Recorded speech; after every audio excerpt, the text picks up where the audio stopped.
वो नंद किशोर जी का क्या चल रहा है आजकल? मैं पता नहीं क्यों संजय की तरह सामने देख रहा हूं कि ये घर बैठेंगे इस बार। इन्हें चुनाव जीतने की तो बहुत दूर की बात है, इन्हें टिकट नहीं होगा, ये मेरा चैलेंज है। अगर ये टिकट ले जाए जो कहोगे वो हार जाऊंगा। फटे कुर्ते वाले इन्होंने इतना महान कार्य जरूर कर दिया कि आज हिंदू मुस्लिम के बीच में इतनी तकड़ी खाई खोलती है कि दुश्मनों की तरह देखते हैं एक दूसरे को। तो चैंपियन साहब अब शांत हैं? चैंपियन कौन गुणों को यहाँ गिनता है और कौन अच्छों को यहाँ चुनता है। जैसे आप पंचायत में थे, आपकी लगातार कोमल चौधरी से बात हो रही है, तो विवाद कहाँ से शुरू हुआ है? तो उनको आभास हुआ, अरे मैं तो राजा था, मैं जेलों में पड़ा हूँ। अब जेल में जेब कतरा भी वहीं बैठा हुआ मिलेगा, बराबर में लेटे हैं जी, और डकैत भी वहीं मिलेगा, साधु सन्यासी और ये बलात्कारी सारे जो सब वहीं मिलते हैं। तो सबकी पंचायत होती है फिर वहाँ। उसकी बुद्धि आ जा। मैंने जब मेरा पोता हो गया था, मैंने उस दिन प्रण कर लिया था कि मन के अब जेल में आऊंगा। तो आपको कैसे पता चला कि चेयरमैन साहब, वो चैंपियन साहब जेल में जाके सुधरे? मुझे कैसे पता चला? भाजपा ऐसा स्लो पॉइजन डालती है खाने में कि पता भी न चले, मामला खत्म। लेकिन आज भी मेरे दिल के करीब है, लोनी कभी मेरे दिल से नहीं निकल सकती। वो नंद किशोर जी का क्या चल रहा है आजकल? वो तो उसके तो कुर्ता धारण कर लिया उसने, उसके तो मजे आ रहे हैं। फिर वो काम शुरू हो गया, प्रशासन उसकी कोई बात सुन नहीं रहा है। वैसे ठीक है, वो अपना काम सेवा कर रहा सबकी। जब वो पल्ले है ही ना तो वो सेवा कर ही रहा। पल्ले ना आप कुछ भी, ऊपर से ऑर्डर हो चुके हैं कमिश्नर को, सिपाही तक, के लोनी विधायक का कोई काम नहीं करना, उसकी कोई बात नहीं सुननी। अब तो बस वो बेचारा मांस की ठेली लगा हुआ है, कहीं तो बिकने की उन्हें रोक लगाता, कहीं सब्जी बेचता है ठेली लगा के, और कहीं कुछ ना कुछ, बस यही हिंदू मुस्लिम। वो तो कहते हैं उनकी जीत होगी, उन्होंने कमिश्नर को हटवा दिया। देखो, मेरा जो राजनीतिक अनुभव है, मैंने बहुत छोटी उम्र से काम कर रहा हूँ। मैं पता नहीं क्यों संजय की तरह सामने देख रहा हूँ कि ये घर बैठेंगे इस बार। इन्हें चुनाव जीतने की तो बहुत दूर की बात है, इन्हें टिकट नहीं होगा, ये मेरा चैलेंज है। अगर ये टिकट ले जाए जो कहोगे वो हार जाऊंगा। आपको ऐसा क्यों लग रहा है? क्योंकि ये बेचारा मेहनत खूब है, समाज की हिंदुओं की रक्षा कर रहा है। सुबह बहुत लंबा चौड़ा तिलक लगा ले, रोज गायों को जिमावे है जी, और फिर गाय 50,000 रोज कट रही है, जिमाने के बाद कट रही है। तो मुझे इसलिए ऐसा लग रहा है कि कौन गुणों को यहां गिनता है और कौन अच्छों को यहां चुनता है। भाजपा में है वो, और यहां मैं ना आने दूं। समाजवादी में यहां मैं बैठा हूं गेट पे, तो आप क्यों नहीं आने दे रहे? क्या मैं मामला नहीं आने दूंगा कि इसने देश की आजादी सन 47 के राइट में भी जब झगड़ा हुआ तो लोनी में हिंदू मुसलमान नहीं हुआ कभी भी आज तक इतिहास में। मुसलमानों का और गुजरों का इतना तगड़ा भाईचारा है, उसके बावजूद भी कभी आज तक हिंदू मुस्लिम लोनी में हुआ नहीं। लेकिन इसने, मेरे प्रिय अनुज फटे कुर्ते वाले, इन्होंने इतना महान कार्य जरूर कर दिया कि आज हिंदू मुस्लिम के बीच में इतनी तकड़ी खाई खोद दी है कि दुश्मनों की तरह देखते हैं एक दूसरे को। इसलिए मुझे जब मेरी लोनी पे जख्म होने लगे, मैं उसे छोड़ा। मैंने कहा अब जिस तरीके से भगवान श्री कृष्ण जी ने जब दानों का और अनाथताइयों का बढ़ गया ना, जब इनका प्रकोप बढ़ गया था वहाँ उसमें क्या मथुरा में, तो जब उन्होंने द्वारका की तरफ पलायन किया कि मैं इनसे लड़ता रह जाऊंगा या मुझे देश दुनिया का करना, तो मुझे भी समाज सेवा करनी थी। जब मैंने देखा कि इस तरीके के लोग यहाँ राजनीति में उभर के आ रहे हैं, मैं छोड़ आया। लेकिन आज भी मेरे दिल के करीब है, लोनी कभी मेरे दिल से नहीं निकल सकती। वो तो कभी पथिक सेना के भी पदाधिकारी रहे हैं। वो प्रदेश अध्यक्ष रहा इसका पथिक सेना का, और उससे पहले मेरी टीम का वो संभालते थे, पूरा सारा टीम में रहते थे। तो ये भविष्यवाणी कौन सी है कि इस बार चुनाव नहीं लड़ेंगे नंद किशोर? हाँ, वो मुझे पता है, क्योंकि मैं भाजपा पे PhD करके आया। भाजपा ऐसा स्लो पॉइजन डालती है खाने में कि पता भी न चले, और मामला खत्म। मैं सुन रहा था एक सोशल मीडिया पे एक वहाँ एयरमैन है, वो आर्मी के एक्स सर्विसमैन है, वो बहुत सारे आरोप लगा रहे थे। एयरमैन असल में फौजी सीधे सच्चे साफ सुथरे होते हैं, वो भी ऐसा ही है, मेरे भाई है वो भी। ये आदरणीय विधायक नंद किशोर जी और आदरणीय एयरमैन साहब, ये मेरी सारी टीम है, मेरी है। जब मैं चुनाव लड़ा तो ये सब ने लड़ाया मुझे। तो ये एयरमैन साहब जो हैं साफ सुथरे सच्चे आदमी, बहादुर आदमी है, लेकिन उसका आजकल जो है दिमाग कुछ हिल गया, वो इसके पीछे ज़्यादा पड़ गया।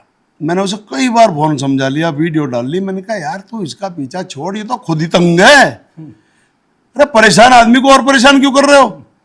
तो मैंने कहा इसका पीछा छोड़ दे, लेकिन वो फौजी है, बस जो जितना चाबी भर दी बस उतना ही मामला चलेगा।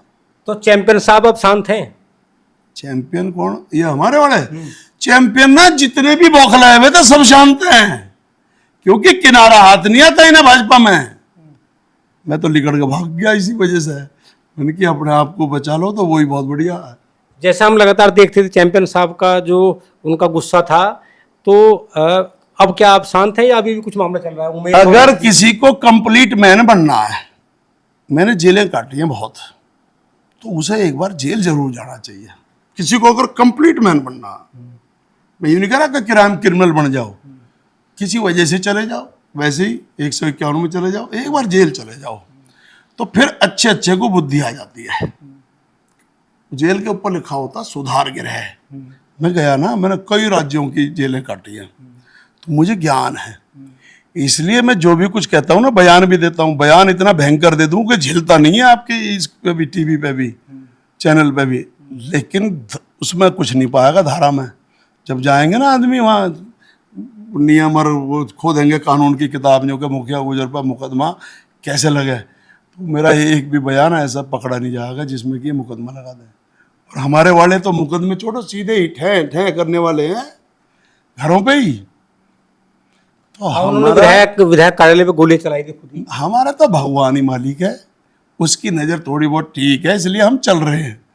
नहीं, हमारा तो पहले चंबल में चले जाते थे हम तो इस उम्र में, आज भी हम कोई सुधार थोड़ा हुआ हमारा कुछ ज़्यादा, बस भाजपा इनके लोगों के उसमें खेल रहे हैं हम। तो आपका कहना जेल से आने के बाद अब शांत हैं? जेल ने सुधार के भेज दिया ना, तो उनको आभास हुआ, अरे तेरी मैं तो राजा था, मैं जेलों में पड़ा हूँ, अब जेल में जेब कतरा भी वहीं बैठा हुआ मिलेगा, बराबर में लेटे हैं जी, और डकैत भी वहीं मिलेगा, साधु सन्यासी और ये बलात्कारी सारे जो सब वहीं मिलते हैं, तो सबकी पंचायत होती है। फिर वहाँ जब परिचय सम्मेलन होता है, भाई तू कैसे आया, तू किस केस में आया, तू किस केस में आया, तो इसलिए वहाँ सबकी जब सुनता है ना इंसान, उसकी बुद्धि आ जा। मैंने जब मेरा पोता हो गया था, मैंने उस दिन प्रण कर लिया था कि मैंने कहा अब जेल नहीं आऊँगा भाई, इसलिए मैं सुधर गया। तो आपको कैसे पता चला कि चेयरमैन साहब, वो चैंपियन साहब जेल में जाके सुधरे? मुझे कैसे पता चला?